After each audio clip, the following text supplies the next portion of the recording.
The Call of Duty developers always have to take some artistic liberties with real-world firearms in order to make them more suitable for a multiplayer shooter experience. They'll make slight tweaks to the iron sights, the fire rate, the recoil strength, and so on and so forth. Now, generally speaking, this is never a problem, but sometimes the developers take it a little too far. Too much artistic liberty with historical firearms, and it gets to the point where it can be distracting. Welcome to the channel, everybody. Jimmy or Chaos, and welcome to a 100% brand new COD history topic. It was requested by you guys, the viewers. Today, we're going to be looking at 10 of the most historically inaccurate guns in Call of Duty history. Now, for this list, we'll be looking at the default, no attachment versions of these guns because, obviously, every gun is going to become historically inaccurate when you load it up with random attachments. This video will be dedicated to all those weapons from COD history that were trying to portray a piece of history, but they ended up going way too far from the source material. So you let me know which historically inaccurate gun is your favorite. Drop a like. Make sure you guys are subscribed as always. And at number 10, all of the snipers in COD World War II. Let's get the obvious one out of the way quick. Sledgehammer got a lot of heat for their inaccuracies in Call of Duty World War II, but the snipers are probably the one that got them made fun of the most. Now, most of the snipers were reloaded with a stripper clip being slid into the top of the gun, but there were several things wrong with this. First of all, you simply can't use a stripper clip to load the scope snipers like that because that big scope is literally in the way. Your soldier must have some kind of wizardry involved because that's not even a historical inaccuracy issue. It's just a violation of basic physics. Second of all, the stripper clip is longer than the gun itself. So shouldn't the bullets be sticking out of the top? I mean, we're going to talk about specific guns for the rest of this list, but I did want to get the obvious pick out of the way first because whenever you talk about historically inaccurate COD guns, everybody thinks of the snipers in COD World War II and the weird stripper clip scope wizardry that was going on. At number 9, the PPSH 41 in COD World War II. Now, the PPSH is one of the most iconic firearms in history. It was used extensively by the Soviet Union in World War II. When Sledgehammer decided they were going to make a game set during this time period, they were probably planning on using the PPSH from day one. But there's several problems with their version of it, both in the terms of the way it behaves and how Sledgehammer implemented it. For starters, the COD World War II version of the PP, it had a significantly slower fire rate than the real-world weapon that it inspired, or it was inspired by, actually. The real-world PPSH fired at between 900 and 1,000 rounds per minute, but the COD World War II version clocked in at barely 720. I mean, perhaps the bigger problem with it in this game was the fact that it appeared at all, because in case you didn't know, the Soviet Union is entirely absent from COD World War II. On top of that, throughout the campaign, the PPSH is dropped by German soldiers after you kill them, which doesn't make any sense at all. I know this gun was a fan favorite in COD World War II, but when you think about it, it didn't really make a lot of sense. And we could go back and forth on, I mean, it's a video game. Historically accurate, not. I know, but we're just having some fun. At number 8, the Ballistic Knife in Black Ops. Now, the Ballistic Knife was an awesome addition to the Black Ops sub-series, became an iconic part of Call of Duty as a whole. And while the Ballistic Knife does exist in real life, was indeed around during the Cold War, it wasn't nearly as lethal or useful as it's portrayed in the game. Loading the Ballistic Knife takes a lot more time and muscle force than just clicking a new blade into place like you do in the Black Ops game. And when you actually fired it, that velocity was way lower than a one-hit insta-kill that Treyarch made it. Now, don't get me wrong. Getting hit with a Ballistic Knife would definitely hurt. But the blade doesn't travel nearly as quickly through the air as the game version does, and it's questionable how much of an effective range it actually has since it lost most of the power pretty quickly after going airborne, or at least the versions that were around during the Cold War did. Now, the Ballistic Knife was more of a one-and-done kind of weapon, as opposed to a kind of load-and-reload style that Treyarch made it. But then again, you gotta make it work for the game. At number 7, the AUG in Black Ops. I love the Black Ops 1 version of the AUG with Tiger Stripe camo. Fantastic time to kill, higher fire rate, could actually stand up to the Famas in situations. Plus, it had one of the coolest firing sounds in the game, especially when you threw the suppressor on it. So it pains me to say that this version of the AUG is actually entirely historically inaccurate, especially with the time period in which Black Ops 1 took place. Now, Black Ops 1 takes place throughout the 1960s, with the latest year being 1968. The real-life AUG, however, wasn't actually introduced until 1977. Treyarch also took some creative liberties with the fire rate because the real-world AUG A1, which was the version that showed up in Black Ops 1, fired between 680 and 750 rounds per minute, which is way slower than the Black Ops 1 version that was blazing at 937 rounds per minute. So I'm sorry if you were one of the many people that love the Black Ops 1 AUG because it actually makes no historical sense, but then again, it's a video game and you can love it because you love it. At number 6, let's stick with Black Ops. The Famas. I'm sorry guys, this one doesn't make any sense either. The Famas from Black Ops 1 is one of the most iconic weapons in Call of Duty history, but if you look into the real history of the weapon, its presence in the game actually makes even less sense than the AUG.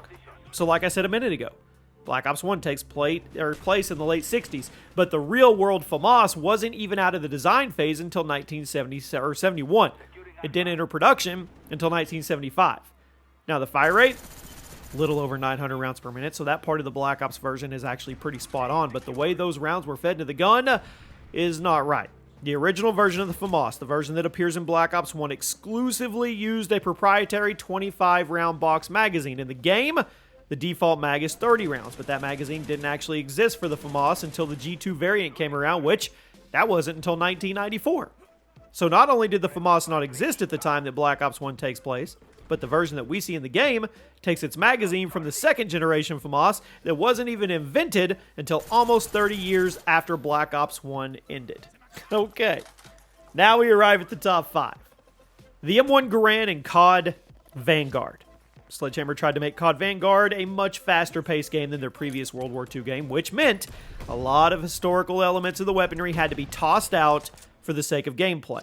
Now, unfortunately, one of the weapons that suffered the most from this was the M1 Garand, which, even without the attachments on it, had a slew of inaccuracies, mainly with the way it reloads. Now, there are a handful of different reload animations for the Vanguard M1 Garand. They all depend on how many shots are left in the weapon when you hit the reload button. Basically, all of them aren't actually historically accurate. GameSpot did a whole video about the weapons in COD Vanguard compared to their real-world counterparts, so I invite you guys to go watch that for a more lengthy explanation of all the things wrong here. But to summarize, basically all the reload animations don't actually make sense with the way a real-life M1 Garand functions. In fact, one of the animations implies that there's actually a live round stuck in the gun when you put the new clip in, which that would be a huge problem on the battlefield, but your soldier just moves along like it's nothing happening at all. COD Vanguard gets a lot of flack for the crazy and cursed builds you can make by loading the historical weapons with attachments, but the campaign weapons are pretty well researched and tame compared to the multiplayer, except the M1 Garand. It's just a mess. And since we're talking about COD Vanguard campaign weapons that are goofy, let's get one more out of the way. At number 4, the STG-44 in Vanguard. Now, the Vanguard STG has a similar problem to the COD World War II PPSH-41. Not only are there some very strange artistic liberties taken with the Vanguard version of the weapon, but there's also a huge historical problem with where the STG-44 shows up in the campaign. In case you haven't played the Vanguard campaign, the STG is often dropped by Japanese soldiers while you're fighting in the Pacific Front. Yeah, the STG is a German weapon, and it's not like the regime was importing tons and tons of STG rifles for the Japanese to use in their own war. So why are the STGs all over the place in portions of the campaign? I assume Sledgehammer just did this in order to get an iconic World War II era rifle in the game as much as they could, but it's not like there weren't plenty of other opportunities in the campaign for that, I think. The Vanguard STG also strangely loses its iron sights when you attach certain optics to it, both in the campaign and the multiplayer. Again, what the heck? That literally isn't how guns work. Iron sights don't magically disappear when you put something on top of them, but they do in a video game, especially an FPS, fast-paced arcade shooter. At number 3, the M1928 in COD World War II, the iconic Thompson submachine gun. But was it really a Thompson in the game?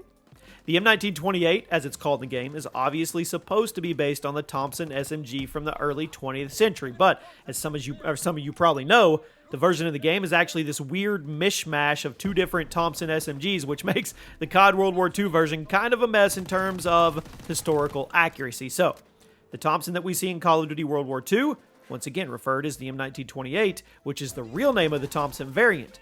However, the gun model is not actually the real-world M1928. Instead, the gun in COD World War II is modeled after the Thompson M1A1, which it was still obviously part of the same family of SMGs, but it was an entirely different weapon.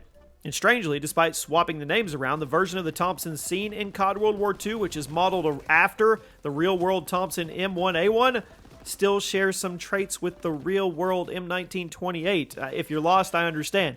I'm honestly not sure what Sledgehammer was going for here. It's a weird weapon to look at, and I'll admit that the sound effects on it are awesome, but in terms of being historically accurate, it's somehow both very inaccurate and still kind of accurate at the same time? I don't know. At number 2. The MG-15 in COD World War II. This one's a trip. I need you to stay with me, okay? So the MG-15 was one of the light machine guns that launched with COD World War II, and it featured pretty easily controllable recoil, had a fire rate of 722 rounds per minute, and the default damage was pretty moderate, killed in 4 to 5 shots. It was a nice, inoffensive, all-around LMG. But now let's compare it to the real-world version. The real MG-15 was a gigantic machine gun that was mounted to airplanes. It fired from the sky because it was way too heavy to be used by one person on foot, like how you do in COD World War II. In addition to that, the real-world MG-15 fired at over 1,000 rounds per minute, so Sledgehammer toned the fire rate down a lot in the game. I'm not sure why. To be fair to the developers, it wasn't totally unheard of for someone to use the MG-15 on foot and detach it from a fighter plane, but not only was it super rare, it's also basically impossible to use this thing while running around the battlefield like in the game. You would have to use a bipod to hunker down in one place because the weight and the recoil were just too much. So it's a huge swing, kind of a miss from Sledgehammer on this one if you're worried about historical accuracy.